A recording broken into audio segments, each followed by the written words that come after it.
What's good, everybody? I just wanted to do a review on the Diamondback Sinker hardtail. So a little bit of background about myself. I've done some like road biking and stuff, but never really had like a fancy bike or anything. Never really did too much mountain biking, but this is a $1,500 bike from Diamondback.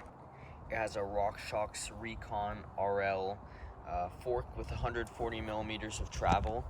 I haven't really tested out any other, nice forks before, but this feels squishy. It feels really nice on the trails. It has a 1x12 drivetrain here. I really like that. I came from some bikes that didn't have good setup, like drivetrains and stuff, so they would have a really weird shifting and such. It just makes it simpler. I really like just the 1x drivetrains. They seem really nice. This 2022 edition actually comes with a dropper post here, which is really, really nice. And it also comes with Shimano, hydraulic disc brakes, which are very, very nice. The braking power is really great on this thing, which is awesome. Also, this is a really cool detail, just the fish hook here, sinker.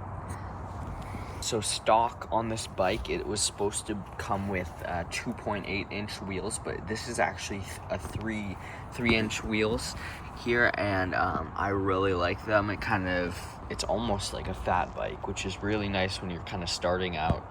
Gives you like some extra traction on the trails and such, so you don't crash as much. I noticed other people have pointed this out too, but the saddle here, it is a little bit hard. Sometimes it's kind of uncomfortable.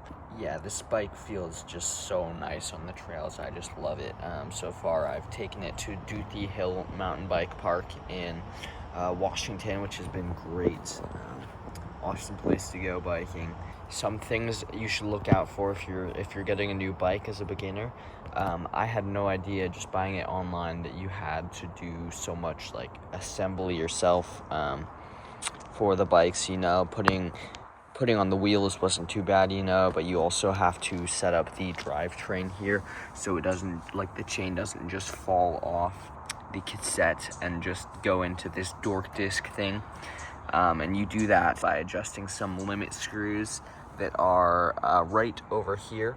Another thing that was difficult was just installing the dropper post. I've heard other people say it's just a challenging thing to install, especially on this bike. I think I just had to go to a bike shop to get the dropper working. The other thing was just setting up the fork as well. So you need an air pump for specifically for forks. So that's something you have to think about getting. They're not too expensive, as well as it's really nice to have a bike pump that shows you a PSI meter so you can know how pumped up you want your bike tires. Usually people run like 20-ish to 25 for tires with tubes, and these actually do come with tubes in them, so they're not tubeless. They are tubeless ready, although some people have said, I've heard online, that it is difficult to make them tubeless. One other awesome thing about this bike is the pedals. I really like them. Oh dang, I think one of them fell out here. One of the little screw things, they kind of help your shoes just get kind of clipped into place. But they're really, really nice to kind of just keep your feet on the bike when you're going fast. Another thing that I bought was around $70. It was just a torque wrench. You can see some things have a torque rating and stuff, and I've heard you can tighten by hand and such, but I'm just not that experienced with bikes, and I wouldn't want my front wheel falling off, which that would stink, or just handlebars coming off here. So some of these things, unfortunately, on this bike doesn't have a lot of torque values for stuff. Like, it doesn't show right here what the torque should be. It does show over here what the torque should be, I think on the other side here. But that's another thing you want to think about getting if you're new to mountain biking. But yeah, definitely get a mountain bike. They're really fun.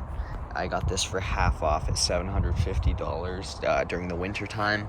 It might have also been because the mountain bike industry was making a lot of bikes during COVID, and then demand fell when their supply was so high. So they just wanted to sell this, maybe. Not sure exactly why this was such a good deal, but I'm very happy with the bike.